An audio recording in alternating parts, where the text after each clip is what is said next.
嗨，大家好，我係小善樹。大家喺收聽古仔嘅同時間，記得訂閱埋我頻道，有新嘅古仔第一時間通知你噶啦。第259集，當魏仁武講咗做嘢兩個字嘅時候，咁即係話岳明同張峰一定要收聲，甚至一啲聲都唔可以發出嚟。如果唔係嘅話，就會影響到佢嘅判斷。見到魏仁武行入客廳，成個客廳望落七國咁亂，茶几翻倒晒，地下冚唪唥都係茶葉同埋茶杯嘅碎片，而血跡亦都飛到周圍都係。魏仁武執起一塊茶杯嘅碎片，用自己條脷就舐咗一下，就講：咦，係上好嘅蒙頂茶啊，味道都唔錯啊，最衰係隔夜呢。不過能夠攞出上好嘅茶嚟款待來賓嘅話，可見死者生前應該係同一個好熟嘅人飲茶先係。當然咁鬼熟嘅人亦都好可能就係兇手嚟嘅，所以嗰個龍謙嘅嫌疑度確實又大咗啲啦。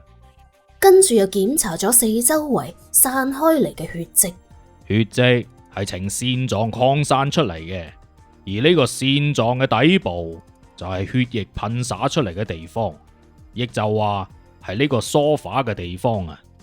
佢企喺一個靠近窗位嘅梳化邊欄，手指就指住個梳化講，跟住講下講下，將成個梳化就翻過嚟放正佢，成個囉柚就坐喺梳化度，翹起隻腳，指住啲血就講：你哋嚟睇下，呢單血跡分布好均勻嘅，好明顯死者死之前，佢面前係冇咩遮擋物嘅，亦就話佢嘅前邊應該係冇人嘅，個兇手係喺佢背後落嘅毒手，而死者對於俾人殺害應該係毫無防備嘅，喺佢死之前搏命掙扎，仲整跌埋個沙發，雙腳仲踢倒埋個茶几添，所以茶几上面嘅茶杯先會散落一地。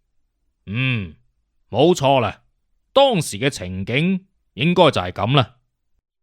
魏仁武幾乎係完整咁重現咗當時嘅場景，聽到岳明同張峰兩個人就好似抌蒜咁，係咁喺度岌頭。跟住魏仁武就喺梳化嗰度企起身。死者對於俾人殺害係毫無戒備嘅，嚟嘅時候仲攞出好茶嚟款待賓客添。顯然個兇手應該同死者係好鬼熟嘅，但係呢個熟人卻係有備而來嘅。我相信張 Sir 應該仲未揾到件兇器啊嘛。呢個咁係真嘅，喺現場確實揾唔到兇器。冇揾到嘅話，咁就講明作案嘅兇器應該係個殺手事先準備好嘅，咁就印證咗我所講嘅兇手係有備而來呢個事實啦。兇手有備而嚟，一個好正常啊，有咩疑問啊？呢度梗係有問題啦。個兇手係死者嘅熟人，而兇手嚟呢度係專程為咗殺死受害者嘅。我打個比方啊，你同我如果好鬼熟，我肯定唔會估到你係走嚟殺我噶嘛。畢竟我哋兩個咁鬼 friend，但係你係要嚟殺我嘅，咁你就一定要有一個強而有力嘅理由。如果唔係，你根本唔會諗到要去殺我啊。岳明個樣睇落好似明白少少，但係又好似唔明白咁。但魏仁武都唔理得佢明唔明白噶啦，佢自己明白晒就夠啦。佢跟住又講啦：我嘅意思係話，呢單 case 嘅關鍵係作案嘅動機，兇手點解要殺自己一個相熟嘅人呢？而呢個殺人嘅動機一定好重要，重要到要死者一定要死啊！動機會係乜嘢呢？家史我仲唔知，我仲要去調查下先得。魏仁武就快快脆脆咁衝入個房入面，岳明同張峰亦都跟住佢。呢度係一間一房一廳嘅細屋仔，淨係得一間房嘅啫。而呢間房就梗係死者住㗎啦。死者間房亦都七國咁亂，似乎啲嘢係俾人抄過晒咁。咁究竟係邊個做嘅呢？魏仁武而家無從得知。張峰同岳明咧都認為呢個係兇手做嘅，而魏仁武就咁樣認為嘅。可能係個兇手想偽造成入屋搶劫咁啊，先至將間房搞到咁亂嘅。當然啦，亦有可能係個兇手喺度想揾一件嘢。至於佢要揾咩呢？我首先要睇下間房唔見咗啲咩先。講完之後，魏仁武又當間房好似係佢自己嘅咁樣，每個角落頭都抄勻晒一次。佢抄咗好耐，就連嗰啲唔起眼嘅角落頭都冇放過，一路揾就一路喺度講。咦，果然少咗樣好重要嘅嘢喎。跟住佢打開嘅衣櫃，衣櫃入面仲有一個內格嘅，魏仁武一眼就已經望到噶啦。嗰個內格嘅鎖係俾人撬過嘅，佢拉開個內格嘅櫃桶，入邊已經係空溜溜，乜都冇。呢個櫃桶裏面嘅嘢應該俾人偷走咗啦。呢度裏邊應該放咗乜嘢呢？魏仁武冇去答張峰呢個問題，而係將成個櫃桶拉晒出嚟放喺床頭，跟住從佢個袋度揾出一個類似福爾摩斯嗰種放大鏡咁嘅嘢，放喺自己嘅左眼度，借住呢個放大鏡咧觀察櫃桶內部細微嘅線索，把口仲一路喺度講。櫃桶裏邊有啲散落嘅金粉啊，應該之前係放啲黃金首飾之類嘅嘢啊。講完之後，佢拎開個放大鏡，將成個頭衝埋入個櫃桶度，用個鼻聞咗一次。聞完之後個樣就好得戚咁笑住講啦。係相片紙嘅味道啊，陣味都仲幾大嘅，講明啲相應該新晒嘅，係死者依兩日攞翻嚟嘅相啊。啲相可能同貴重嘅物品收埋喺一齊啊，講明死者對嗰啲相好重視啊。而家啲相同埋貴重物品一齊唔見晒，咁樣講明啲乜嘢呢？阿岳明，你嚟回答一下。岳明諗咗一陣先至講，呢一個講明兇手將張相同埋貴重物品一齊攞走咗。醒目，不愧為係我嘅助手啊，越嚟越有我嘅洞察力啦。如果兇手只係想偽裝成入屋搶劫嘅話，佢冇必要攞走嗰啲唔值錢嘅相啊。佢既然攞走對於普通人嚟講冇用嘅相，就講明嗰啲相對於佢嚟講係好重要嘅。我而家大膽咁推測一下，啲相可能係導致兇手要殺死死者嘅原因啊！講完之後，魏仁武就向張峰打錯眼色，張峰即刻就心照。魏生啊，係咪要我去調查影相館啊？Bingo，冇錯啊，我就係呢個意思啦。睇嚟張 Sir 都係個聰明人啊。雖然我哋唔知道相裏邊嘅內容係啲乜鬼嘢，但我知道死者一定冇辦法自己將啲相晒出嚟嘅，佢一定係喺出邊晒嘅。咁我馬上派人去將影相館抄個底朝天。咁又唔使，只需要喺佢屋企附近嘅照相館都問一問，應該就可以揾到噶啦。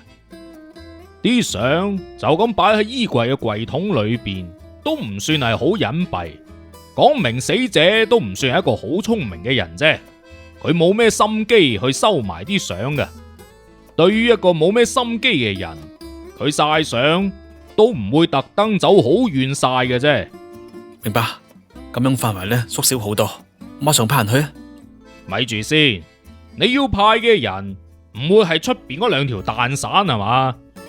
魏生啊，你知啦，我手上暫時冇其他可以用嘅人噶啦。唉，咁啊真係冇辦法啦，我唯有幫下你拖咁啦。魏仁武一手就將岳明拉到身邊，笑騎騎咁講：張 Sir，你就俾岳明同你嗰兩條蛋散一齊去調查啦。我相信岳明一定可以幫到忙嘅。小岳可以去，咁自然最好啦。張峰聽到之後就好開心啦。對於岳明呢個人，佢都幾佩服嘅，特別係舒潑一單 case，幾乎全靠岳明嘅計劃先至可以破到案。當時嘅佢令到成個公安廳都眼前一亮噶，但係岳明就好似有啲唔係好樂意喎，佢嘟住個嘴就講：魏先生，你要我單獨同埋嗰兩位阿 Sir 一齊？乜我頭先講得仲唔夠清楚咩？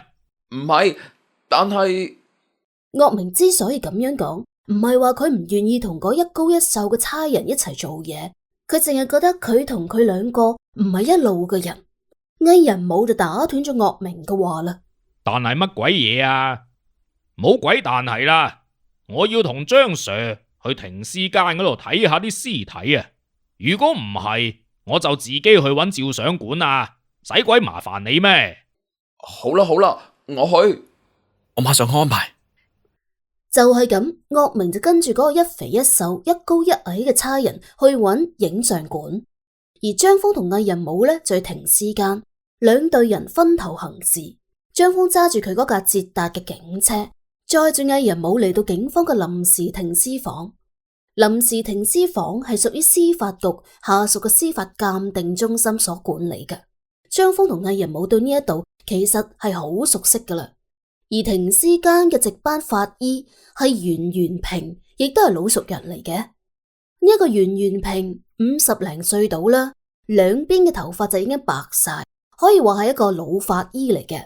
佢一見到魏仁武同張峰就寒暄起身啦，笑笑口咁迎接佢哋。哎呀，張警官、魏生，好耐冇見啊！唉，老袁啊，好耐冇見啊！最近做仵作做成點啊？唉，我最近太多其他 case 啦，都好耐冇接過公安廳嘅案啊！咁耐都冇嚟探你，真係唔好意思喎。想當年呢度都係我第二個家嚟啊！魏仁武中意將法醫呢個職位嗌做仵作，特別係呢個袁元平啊。魏仁武硬係覺得袁元平係有真材實料嘅法醫，而喺呢度嘅其他法醫根本就好吃懶做嘅類型。咪話呢個仵作呢個稱呼啦，對於其他嘅法醫，魏仁武又覺得佢哋連法醫都唔稱得上。袁元平見到佢就笑咗話啦：係啊，魏生你唔過嚟啫，我就少咗一個同我喺停屍房裏邊通宵驗屍、通宵飲酒嘅人啊！原來老袁仲咁掛住我啊！早知係咁，我話多啲嚟探你啦。我保證，以後我一得閒就過嚟陪你守夜吓。魏仁武將張峰拉到佢身邊就話：啊，係啦，老袁啊，你啱啱嗌錯咗啊！呢位唔係張 Sir 啊，佢係張隊長啊，重案第一支隊嘅張隊長。哎呀，失禮啊！原來張警官啊，唔係張隊長已經高升啦。冇啊，我都係前日先上任啫，以後仲要請袁法醫多多指教先得啊。好啦，老袁，客氣嘅說話就唔多講啦。我哋今次嚟其實係想睇下一具屍體嘅。